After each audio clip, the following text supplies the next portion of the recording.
오늘 언약 비전 트립 사무엘서 다윗 두 번째 시간입니다.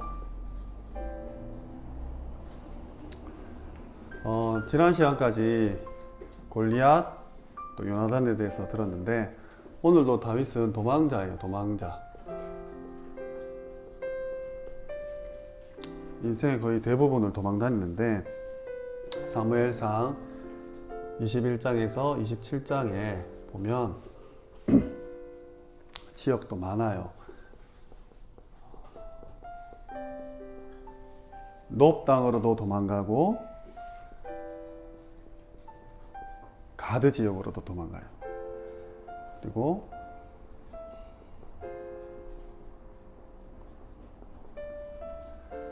아둘람 굴이라는 곳에서도 또 모압, 또 헤렛, 마온 이런 수풀이나 황무지 등등 다윗은 장이들은 때문에 사울왕이죠. 계속 도망다녀요. 특별히 가드 지역에서는 미친 사람 흉내를 내요. 가드 지역에 갔더니 사람들이 알아보는 거야.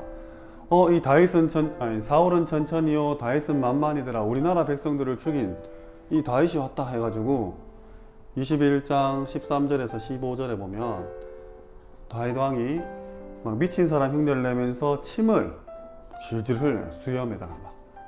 그 사람들이 아이고 이제 다윗 미쳤다고 안 죽여도 되겠다 이렇게 해서 이런 식으로 도망다닌 거야.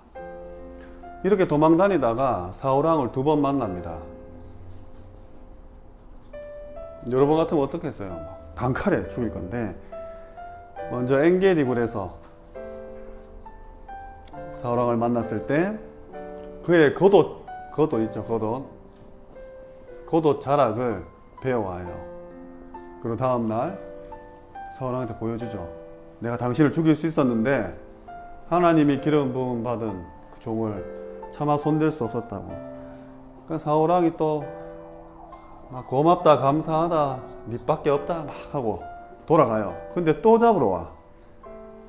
두 번째로 이제 10황무지라는 곳에서 여기에서는 창과 물병을 가져옵니다. 사울왕이 잘 때 하나님이 깊게 잠들게 했다고 되어 있거든요. 26장 12절에 나와요. 아니 나라를 위해서 골리앗을 꺾고 그리고 사울왕의 약속대로 딸 미갈과 결혼해서 사이도 되었는데 사울왕이 악신에 들려서 자꾸 다윗을 잡으러 다니니까 다윗은 평생을 도망다니면서 미친 사람 흉내도 내는데 불구하고 사울왕을 두 번이나 살려줬다는 거예요. 왜? 하나님의 절대 주권을 믿기 때문이죠. 결국 이 사울왕은 죽어요. 31장 3절에서 6절에 보면 화살에 맞아서 죽으려고 할 때 너무 치욕스러운 거야. 그래서 옆에 있는 장수에게 내가 저 적군 이방의 손에 죽을 수 없다. 나를 죽여달라 했는데 안 죽이죠. 그래서 어떻게 하냐. 칼을 대고 엎어집니다. 자결을 해요. 자살을 해요. 이스라엘 왕이 이렇게 죽습니다. 성경에는 그날에 사울왕과 그의 3명의 아들 그리고 모든 사람들이 다 죽었더라고 기록되어 있어요. 결국 하나님이 세운 첫 번째 이스라엘 초대 왕은 비참하게 죽어요. 그리고 다윗이 왕이 됩니다.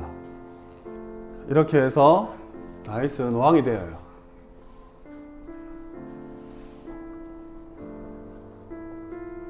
다윗은 왕이 되어서 사무엘하 5장 1절에서 5절에 보면 30세의 왕이 되어서 40년 동안 이스라엘을 다스려요. 다윗은 먼저 다윗성을 그리고 언약궤 있죠. 언약궤를 가져옵니다. 15절에 보면 다윗이 언약궤를 가져와요. 그때 너무 기뻐서 막 춤을 추는데 사울의 딸 미갈이 그걸 업신여겨요. 막 다윗은 하나님의 괴가 들어오고 너무 기뻐 춤을 추는 모습을 보고 아이고 한나라의 왕이 저렇게 막 함부로 막 몸을 흔든다고. 그래서 다윗이 미갈을 저주합니다. 평생 아기를 낳지 못했어요. 어쨌든 다윗은 하나님의 언약궤 법궤가 들어오는 기뻐했고, 그리고 뭐라고 배겠냐, 사무엘하 7장 2절에 나는 백향목 궁에 살거늘 하나님의 궤는 저 밖에 막 찬바람 부는 휘장 가운데 있는구나. 내가 성전 건축을 해야겠다. 성전 건축에 대한 이 비전을 나단 선지자에게 말을 해요. 자기의 고민을. 근데 하나님이 엄청나게 기뻐하시고 축복하십니다. 뭐라 하셨냐? 9절에 네 이름 다윗 너의 이름을 위대하게 만들고, 12절에 보면 너의 나라를 내가 견고하게 하겠다. 그리고 16절에 너의 왕이 영원하도록 하겠다. 이렇게 축복을 하십니다. 근데 너는 피를 많이 흘렸기 때문에 네가 성전 건축을 할 것이 아니라 네 아들 솔로몬이 할 것이라고, 저 뒤에 역대상 22장에 나옵니다. 7절에서 10절에 네 아들 솔로몬이 성전 건축을 할 것이다. 그래서 다윗 왕은 왕이 되자마자 언약궤를 회복하고 성전 건축의 모든 준비를 마쳐요. 그리고 솔로몬이 이제 건축을 하게 되죠. 이런 다윗에게 또 위기가 찾아옵니다. 압살롬의 반역, 아들인데 반역을 일으켜요. 15장 12절에 나옵니다. 그래서 다윗은 또 도망가요. 아들 피해서까지 또 도망가요. 장인어른 때문에 도망가고 아들 때문에 도망가고. 그래서 13절에서 17절까지 보면 이렇게 빨리 피신합니다. 왜? 싸우기 싫으니까. 또 아들을 죽일 수도 없으니까. 그리고 도망가는 길에 16장 7절에 보면 시므이가 저주를 해요. 시므이가.